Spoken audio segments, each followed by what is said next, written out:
Let's go to 1,000 records. This one took 3 seconds to load 1,000 rows in the table. But again, 3 seconds is way too long, in my opinion, for a table like this to render. So in Filament 4, that is a 1 second render.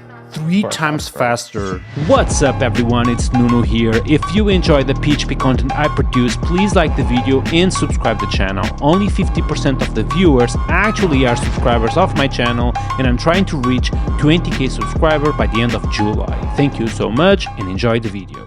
I want to see what's new. I'm going to tell you, actually, before we jump into that, I want to know if we actually have performance improvements on Filament 4. I've got a demo of a v3 table. And I promise, chat, this was not this was not a prepared question. I don't think Nuno knew this was one of the demos that I was going to give. I didn't. I was like, wait. People will think this is scripted. Like the guy literally opened a tab with. If anyone was at my conference talk, this is one of the demos I gave my conference talk. Hilarious, man. All right, go ahead, man. So this is a v3 table. Let's go to 1,000 records, because that's like really stress testing the system. I'm going to change to per page all and go to the fetch XHR requests. So this one took 3 seconds to load 1,000 rows in the table. Now, obviously, this is a lot of rows, and most likely your users are going to want you to implement better search and filtering rather than them having to read through 1,000 rows. And obviously, there's quite a few table columns here that we're rendering as well. But again, 3 seconds is way too long, in my opinion, for a table like this to render. So in Filament 4, that is a 1 second render. 3 times faster. So 2 to 3, I see often 2 to 3 times faster renders for the same HTML. So let me get this straight. You basically are saying that a table with 100 rows was taking 3 seconds, and now it's taking 3 times less, meaning 1 second, network time included, and everyone will get this for free, right? Yeah. So there's no code changes required for this. That's insane, dude. That's actually, every time I see a new library getting a new version, that's something always welcomed, basically. And I feel like for Filament, you were needing this, and I really appreciate your work on this, man. Absolutely awesome. Yeah. There is another performance improvement that I can talk about with regards to tables. Mm-hmm. So this is to do with interactions on tables. So modals opening, things like that. In Filament, our modals are rendered by the server. We don't change that because any modal can have any content of components inside, any components inside of it. So if we were to pre-render all of those modals at once at the start of the request, it would mean that there's so much HTML that we're sending.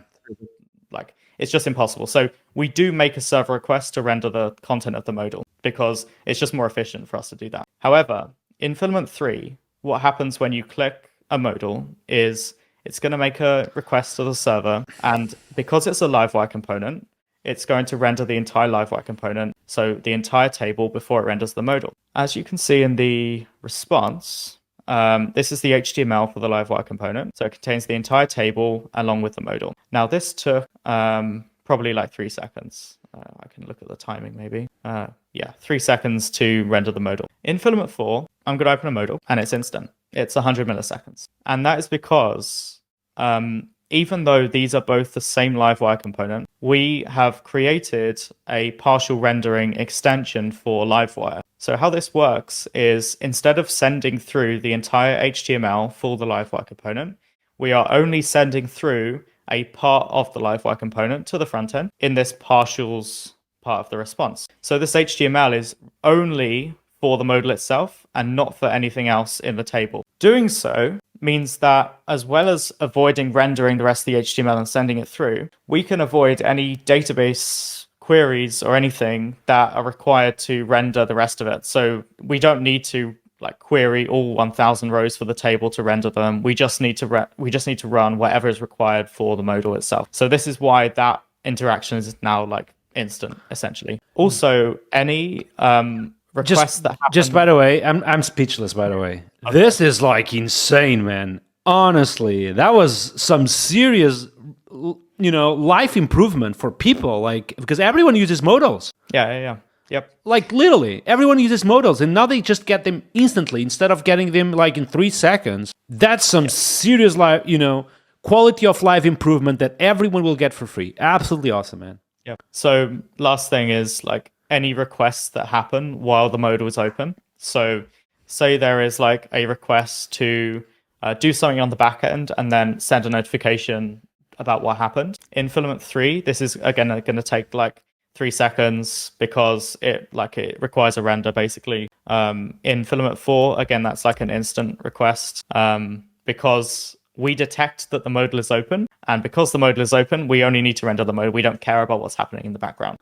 So that's one way that we're using partial rendering. And when I go through the rest of the V4 features, I'll show you some other things that we do with partial rendering, like to improve the performance a bit. All right, Shad. I want everyone to clap to Dan because this demo, dude, was absolutely awesome. I'm gonna be honest with you. Just literally showing how it was like on Filament V3 and how exactly improved and it's different on Filament V4. It's super impressive to see how far you took the things, And great demo, dude. Absolutely awesome. Here are some more demos that I showed during my conference talk. These are demonstrations regarding interactions between components. Two components can interact in a form in Filament, and this is how that looks. So you might have a toggle and a text input, and when you click the toggle, it shows the text input. So what's happening here is the toggle is live, and that means that the livewire request happens when you click the toggle, when it changes state, and you can get the state of another field inside this function here. This function decides whether or not the input should be visible or not. Very interesting. Mm-hmm. So what happens is, this is Filament, like the same in Filament 3. You're making a request to Livewire and you're rendering the Livewire component HTML. The Livewire component is the entire demo, so we're rendering everything. In Filament 4, you can do this. Now this doesn't require any Livewire render, because it's actually defining JavaScript in a now doc, and you can access the state of other fields from that JavaScript string, and that JavaScript string decides whether or not the field should be visible or not. So when you toggle stuff, there is no HTTP calls. Very interesting. It can contain any complex checks that you want to do. You can get the value of the current field, different fields, multiple of them. You can check inverse, greater than, less than, anything. This is basically just getting output into the HTML. Let's see where it is. While you search, it's kind of funny that you are also proposing here a solution that Caleb used to tell me that a lot, which is you don't have to use PHP and Livewire for everything. Sometimes you can literally just use regular JavaScript, which is exactly what you are proposing here. Yeah, so it's here in the JavaScript. It's just like an Xbind class to the hidden class. But essentially, you might need to do something on the back end to decide whether or not something should be visible. Maybe you want to do a database query to check to see if a value is in the database or not before deciding whether something's visible. You still need to use PHP for that. That's not a question, right? Mm-hmm. But this sort of easy thing where you've got these sorts of little interactions within a form, it's all good now. You can just do that in JavaScript. Mm-hmm. So this is a performance improvement thanks to this new method, which allows you to get state from regular JavaScript instead of going to the backend and doing an HTTP call. I mean, this is a dedicated visible JS method. There's also a hidden JS method, I think, which is just the inverse. Inverse, yeah. I've got a few other examples of this sort of thing as well. But here is another. This is a live text input, and because it's live, you can access its value. You can put that value and output it anywhere or use it in a configuration method. So in this case, when you're typing into it, it's putting it below, but this could be anything really. Again, when we're doing this request, it's making a request to the backend, it's re-rendering everything because part of the view change, this is rendered on the server. Mm-hmm. In Filament 4, we can use the same partial rendering framework and extension that we created for tables in the forms. So you can say partially render this after the state is updated. So after the input is changed, partially render. And it's actually going to partially render the current component that it's on. So I can say test, and instead of it rendering the entire HTML, it's just going to render the current field in the network response. So it means that there's less HTML being sent, less queries being run if you need queries to render the rest of it. And it's a much faster replacement as well. Like the more part of the request is much faster as well. So that's one way you can improve that with partial rendering. It's the same if you have another field that grabs its value. So in this case, we could say test, and it's going to put it below the second field. Now, in this case, we're actually using this method, partially render method, and we're passing in the name of another field that we want to render. So we're rendering the second field based on the first one. So it's less HTML again. And finally, you can also use JavaScript to control like the value of like a piece of text. So this might be useful in some cases. It's usually not going to be just outputting the text you already have on the screen. It's usually going to be like deciding whether or not to render a warning message or something like that. But that doesn't require any network requests because it's just a JavaScript expression. Very impressive, dude. Just by the way, one thing I was thinking already, just looking at this API, the API is very beautiful, by the way, okay? You have literally just regular methods with very human readable descriptions. Something I would suggest to you here is that I think it was on the example above too. You have this below content, which allows you to literally either fetch the new content either using PHP or using JavaScript. However, with PHP, you provide the closure. In my mind, something you could do here is if you provide the closure, you want to get stuff through PHP. If you provide regular text, maybe just evaluate to regular JavaScript. You know what I mean? And then you have the same method doing both things. And the user can either provide... Yeah, I mean, if you pass in regular text to this method, it's just going to render it. It's not going to use JavaScript because you might want to pass in like an instruction on how to use the text input, for example. Oh, so you okay. might want to say like, I don't know, a full name input might be like, this is your name, first name, middle name, and last name, for example. So that's just like static content. We don't do anything with that. We don't need to render it dynamically. You don't need to make this input live. Like you're not depending on the value of it. So it just gets rendered out. But yeah, you can just pass in, if you swapped out for a JS content object, like that means that it's using JavaScript now too. We can't detect, it would be great if we could detect that someone was using like a JS string, but obviously that's just like a normal string in PHP, so we can't really... Yeah. Very impressive, man, honestly. It feels good. I assume the example 7, 8, and 9 is kind of similar to like this, where you can just basically... Slightly different, but okay, yeah. Go ahead. So got like a Slug example, which is used like a lot in CMSs, so like you could use... Not only on CMSs, dude, like literally on Laravel Cloud, I had to do slugs all over the place. Like, this is one where it, like when you blur the input, it generates the slug. In this case, we're actually setting the slug using this set method, and we're getting the current state. Again, this is making a network request and rendering the whole Livewire component. In Livewire, there are certain things that do require a render and certain things that don't.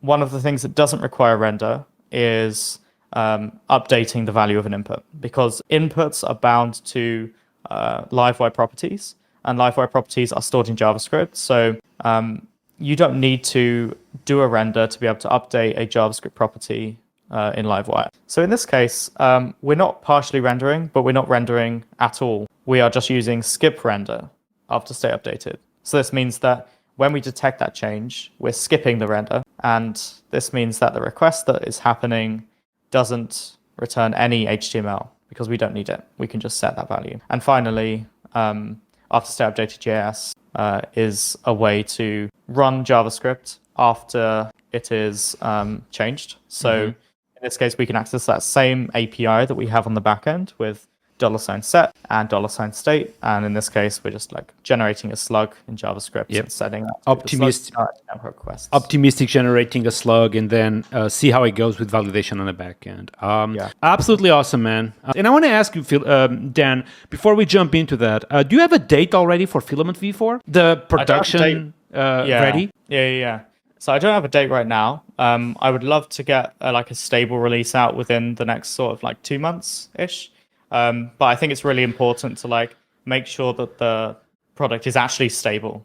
I don't see stable as like a vanity label that I can just add to a project to say like, oh, on this day it's going to be stable. Like it's all to do with like community feedback, how much work we have to put in to make it really like work exactly how V3 worked, not introduce any new bugs or issues. and also go through like the V3 bugs as well and make sure like some of those are also fixed for the V4 stable version. Very interesting. So I would love to do it in the next 2 months, but also if it takes longer, that means that people are shipping less bugs to production because I'm I'm not labeling it as stable when it's actually stable. So All right, and I guess the $1 million question is really, do you use Pest or PHP unit? I use Pest.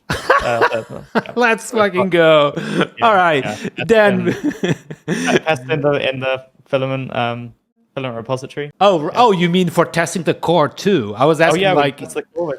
And on the apps that I build. So like the Canyon GBS advising app is using Pest. Absolutely awesome. Absolutely awesome.